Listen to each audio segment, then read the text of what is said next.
Now that we've taken a closer look at pieces 41 to 45 and a brief look at pieces 46 to 50, let's take a closer look at pieces 46 to 50. Remember, pieces 46 to 50 are relative to pieces 36 to 40. And pieces 36 to 40 are those 5 things we mastered. And when we think of these 5 things we mastered, I want y'all to think of magic. So in that way, when we look at pieces 46 to 50, we can think of them as black magic. By definition, black magic is magic that is used against us. And that's what's happening to us. Remember, most of us start our journey off in life on the wrong path in Plato's cave with false knowledge, pieces 46 to 50, because of our traditions, piece 4. And that's what allows us to make the 5 main mistakes, pieces 95 to 99, that are causing most of our problems in 103.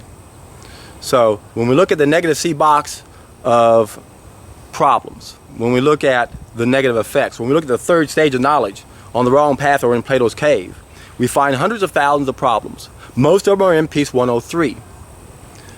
The amount of problems that are outside of control, where we have limited control or no control whatsoever, is a very small percentage of our problems. The vast majority of them are in 103, and then the vast majority of those tie back to 95 to 99. But remember, 95 to 99 ties back to 83.1 to 83.5. And 83 is only one of our 12 essential needs, and our 12 essential needs is only one of our 2 groups of needs we must satisfy. So, if we have a problem that's a 103, we don't want to focus on the 103s unless they're life-threatening. In most cases, we always want to work backwards, and that's the purpose of my special teaching tool, the ultimate schematic, is so that we can look at our problems and realize, well, we may not have the wisdom right now to know the difference between a 103 and 104, and in fact, that's what's happening. We don't. But if we do that and we look back, we go, okay, well, there's a simple solution for problems that are within our control because they tie back to what we do. So if we have those type of problems, we can change what we do. But the problems we have an inaccurate belief system. Most of us don't know that we have false knowledge in the 1st stage of knowledge. Most of us don't know that we're making mistakes in the 2nd stage of knowledge. And most of us don't know that most of our problems are 100% within our control in the 3rd stage of knowledge. So that's how our journey starts, with pieces 46 to 50. And they're relative to pieces 36 to 40, 5 things we mastered. The first thing we mastered, fire. Then animals, then plants, then machines, and then chemicals. And with all new knowledge comes the potential for evil. How? I already told you. It comes when we make a bad application. That's what we did.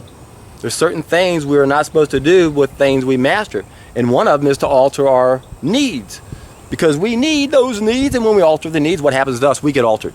That's what all of our illnesses and ill behaviors are for. They're part of our feedback system. Diseases are part of our feedback system. They are not due to inappropriate signals, as many of our doctors are taught as they're being educated. It's a good way to teach our doctors. That way they can negate the law of cause and effect and not feel bad about treating the symptom. It boggles my mind that doctors can't wake up to this fact, but it's not hard to understand when you understand we've got all these subsequent needs from being disconnected. One of them is our subsequent need for money, which is not the same thing as greed. Greed comes from piece number 3, the dark side of our behavior. Our subsequent need for money means that we need money to survive. And what's happened is we put these so-called experts in a position where they're now some of the richest and most respected, but they're not getting any results, and they're part of the problem. They should wake up and say, look, we know we're not getting results. We know that we're putting the cart before the horse. We know we're guilty of bonus ponens. We know this is not the solution. And we don't have any right having a monopoly on treating symptoms in the first place, because that industry should not exist. There should not be a treatment peddling industry for a problem that's within our control. So what happens when it comes to problems? Most of us don't have the wisdom to know the difference. How can we gain that wisdom? It's simple. Test an idea as time has come. Do something you've never done before, and guess what? Most of those problems are going to go away, if not every one of them. It's too simple. And the beauty of it all is you can prove it to yourself. So every time you watch one of my videos, the whole point of my video is to get you to test an idea as time has come. And if you're not ready, then keep listening, because I'm going to tell more pieces. And it doesn't mean you still can't start this. And see for yourself really what you're missing. The problem that all of us have who haven't done this yet is we don't know what we're missing. And more than likely, we're not going to think it's a fair trade to give up what we perceive as giving us pleasure, unknowing that some of our short-term pleasures are actually causing most of our long-term pain. But most importantly, it's making us disconnected. remember, the most dangerous disease and the most common disease that's ever afflicted mankind since the fall of mankind is a condition I coined hypoheliosis. This is one of the biggest obstacles we have. And when it comes to solving problems, we have to understand the obstacles. We don't want to put all of our attention on the obstacle, which is what a lot of people do, and that's what a lot of people are trying to get us to do. Remember how controlled opposition works. It's really hard to know who to trust. That's why we have to trust our own selves by testing an idea as time has come. Isn't it interesting how it always comes back to testing an idea as time has come? Of course it is, because that's the only thing that we can do to finally understand that life has been an illusion on so many levels that we have no idea. And I've talked about Plato's cave many times and how we go up many levels and how most people just go up one level, and that's as far as the people making sure we stay in this cave want us to go. They don't mind us coming up one level. You see, it isn't so much what we know, it's what we do with what we know. That's why controlled opposition will change the subject every day. Instead of saying, okay, we're going to do this and do it and do it and do it and get it done. No, this is a problem, and this is a problem, and this is a problem, and this is a problem. Oh my gosh, we're overwhelmed. I feel helpless. That's where we're getting most of our information. So take advantage of people that are giving us this information and realizing there's always going to be something they're going to try to trick you with. And there are a lot of people who fail a certain test that proves that they are not in our best interest. But if we learn to understand what to recognize, we can take advantage of what they're giving us and have a better understanding of what it's going to take to do damage control. Again, we can't ignore the obstacles that we have, but we definitely have to work downstream. We have to figure out how to transition to where we need to be, because we can't change everything overnight. It's really that simple. So we need to work downstream, we need to work upstream. We never work downstream unless we're working upstream. And if we work upstream, we might not need to work downstream. So we always start upstream, and that's where we go. That's where we remove the primary causes. That's where we correct 5 main mistakes. And there are 3 ways to correct those 5 mistakes. And do whichever one you feel good about doing. And if you don't think someone else should do another way, why would it matter to you if they're eventually going to get to where you are, hopefully anyway? Most people can't make the transition and correct the mistakes we need to make without doing something that's much faster, much easier. And again, that's where the very first step of my 3-step process comes into play. I've done this over 1,100 days. I have a lot of personal experience. I've coached thousands of people. I have a lot of professional experience. And if you guys could just listen to the average phone call I have with my students as I'm helping them go through this process, I know what I'm going to ask them on a certain day, and I know what they're going to say on a certain day, and it's so exciting. I know that it's going to be the most exciting thing we've ever done. Remember, there are 5 things we mastered, 5 bad applications. We shouldn't be cooking our food. We shouldn't be eating animals that we're not biologically adapted to eat. We shouldn't be eating plants we're not biologically adapted to eat. We shouldn't be processing our food. We shouldn't be using chemicals. Now, the thing about, don't you go anywhere, Sienna. The thing about these mistakes is that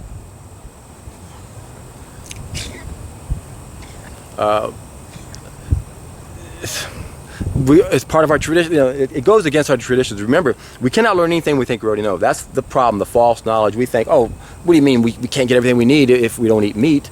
Well, what we have to understand is that there are about a dozen anatomical characteristics that determine where all animals fit relative to how they interact with their environment, especially what they eat. We've got carnivores and omnivores and herbivores and grainivores and frugivores. If you look at our anatomy, we have the exact same anatomy as all the plant eaters. Of all the anatomy we look at, you look at the most convincing evidence, and that would be the length of our intestines. Our intestines are 10 times the length of our body, approximately like all other plant eaters are, and the reason is because we have to process fiber. All animals that are carnivorous and omnivorous have intestines that are 3 times the length of the body, no exception. So we are not omnivores, we are not carnivores. The biggest problem is we're consuming food that has a very slow bowel transit time, and that's how we end up creating hypercolonic tension. Even if we're not accumulating old stuff yet, we still have maybe 12 to 15 meals backed up in our intestines, because you're eating flesh every day. It's going to take 3 days for that to go through you. If you're eating food you're biologically adapted to eat, it has the right bowel transit time. By the next day, you've got everything out of you. And otherwise, if you're eating the wrong food, it has a slower bowel transit time. You're going to have meals backing up, and now that's seeping back into the body. And that's the most convincing reason why we shouldn't be eating those foods. Also, the enzymes, the teeth. Again, there's a dozen anatomical characteristics that clearly tell us that we're not supposed to be eating meat in any shape or form. And then when it comes to grains, hold your hat here for you vegetarians. This is the reason why so many of you vegetarians aren't healthy. Don't you go anywhere, Sienna, come, get back here. Is because, well, you're cooking food also, but you're also eating plant foods you're not biologically adapted to eat. We're not grainivores. There's only one group of animals on this planet that are true grainivores.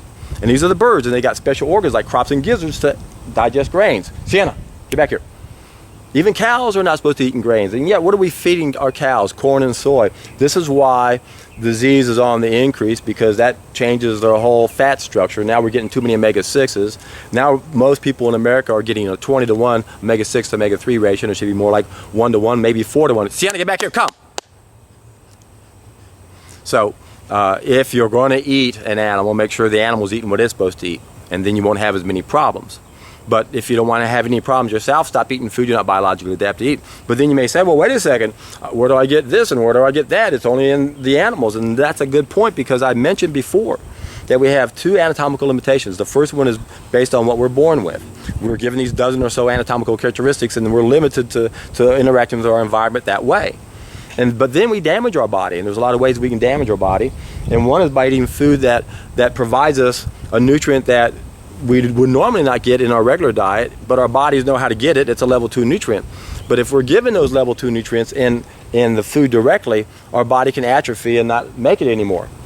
And this can happen over the course of a long period of time, which has happened to people of Norwegian ancestry. That they've been eating so much fish, they're getting so much DHA that their bodies no longer can make DHA. Well, the same thing can happen to us in a lifetime. We can damage our body, and now we have another group of needs. And this is where it gets a little confusing. The first group of needs we need is based on the law of cause and effect.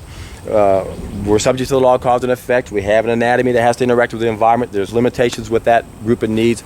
But then we damage ourselves and society and the environment. Our environment is sterile. We've damaged our organs. Sienna, get back here. So because of this damage, we're not able to make certain level 2 nutrients. We might abuse our body in other ways, damage our lungs, damage our liver, not be able to make certain level 2 nutrients, or may not be able to just consume pure air and get everything we need. Classic example of having two groups of needs, where our subsequent need for pure oxygen does not supersede or negate our need for pure air. The same thing for a plant-based diet. We have an essential need to consume a plant-based diet based on our anatomical limitations, but because we may have damaged our body, we may have additional temporary needs where we might not be making certain level 2 nutrients. There's a lot of ways we can damage our liver. If it doesn't make any cholesterol, for example, that's a precursor to all of our other hormones. I mentioned this the other day, so if we don't get any cholesterol, if our body's not making cholesterol, we don't produce the hormones, and we have all types of symptoms. But the problem that we have to focus on first is the 5 main mistakes. We got to correct those. We got to go upstream. So yes, we got to work downstream. We got to treat the symptoms, and we have to support our body if the body's not able to make certain level 2 nutrients. We have to convert our debt-based economy into a debt-free economy. We got to take back the airways. There's so many things we got to correct based on what has been done to us. We got to start eliminating most of these laws, because the more laws we have, the more corruption there is. In 2012, January alone, we passed 40,000 laws. My God, 40,000 laws in just 1 month alone. So I believe there's a very simple way to get back to the garden. Only have one law. And that one law is we all must have a minimal biophoton level. And every animal strives to do that but us, unless they're exposed to magic. Again, when we put our food in fire, it's magic. It's edible now. Oh, when we grow our food on artificial fertilizers, oh, it looks like food, but it's not. We lose 83% of the biophotons when food's grown on artificial fertilizers and sprayed with pesticides. And we lose 100% of our biophotons when we cook our food. Number one reason why you shouldn't cook your food is because we lose our biophotons. And that's what feeds one of our senses, and now we are senseless. One of our senses are so low that we prey upon ourselves. We don't understand a simple mentality that we should give and share what we got because there's an abundance. Why are we hoarding? Something's wrong with our mentality. Things will never change unless we change our mentality. There's only one way to change our mentality, and that's to flush out that cesspool that we have inside of us and bump up those biophotons. Get rid of the two major contributing factors to the dark side of our behavior. And once enough of us do that, we'll all start doing that, and our whole species will start acting like what it's supposed to do. So that's the most important thing we have to understand when it comes to piece 40. Again, processed foods is a no-brainer. We know we shouldn't eat processed foods. Western Price proved how processed foods in one generation created what he called prenatal nutritional injury, when the natives were fed processed foods for the first time and the babies were born with malformed palates and had behavioral problems. The same thing happened with Pottinger's cats. Made cats eat the same food, one the way they would eat it in nature, and the other the way we eat it. They cooked this food for them. Same thing happens to the cats. They had behavioral problems, they had diseases, they had an identity crisis, they role reversal, the female cats became aggressive, even some of the male cats became homosexual. What Dr. Pottinger proved, that when you alter the food, it alters the cat. They had birth defects, they never had other birth defects. Another thing Pottinger proved is that you couldn't grow anything from the waste matter from the cats that ate cooked food. And then when it comes to the waste matter from the cats that ate the food that wasn't altered, he could grow anything on that, or it could grow like you would expect things to grow. So Pottinger proved in the 1930s that when you alter the food with cats, you create every problem we have, every disease we have, every behavioral problem we have, the birth defects. Price proved that the processed foods created birth defects, or not so much birth defects, but malformed palates. But he noticed when he came to America that he noticed that most of the prisoners and the juvenile delinquents all had these malformed palates, meaning that the mother was eating crappy food, the baby developed a crappy brain that had a hard time dealing with society. So the Twinkie defense is actually a pretty good one, believe it or not, if the mother ate it. So when you look at all of our problems, you have to realize that everything in our society depends upon the condition of our four current status factors. And then the condition of our four current status factors depends upon, number one, our genetics, and that's the quality of the sperm and the egg that we get from our father and our mother. And then it depends on our constitution, and this is what comes from our mother. It's what she did while we were in her womb and while we're on her tit, if we were lucky enough to be there. So Western Price proved in the 1930s that when these natives that were eating a healthy diet and had perfect teeth started eating processed foods in one generation, what the mother ate was reflected in the baby's brain, in its mouth, in its whole head. The body didn't develop properly. This is a no-brainer. If you're going to build a body, what do we build it out of? What's the main building block? It's our food. You are what you eat, right? So why can't we figure that out? So those are the first two things we need. We need genetics and then constitution. And then the next thing we have would be the environment. And then after that would be our lifestyle choices, the things we do. So the condition of our four current status factors depends upon our genetics, our constitution, the environment, but most importantly, the most important factor depends on the things we do, especially the things we eat. But this is not a magic bullet. You got to look at all those factors. Remember, there are two groups of needs. We have to satisfy all of them.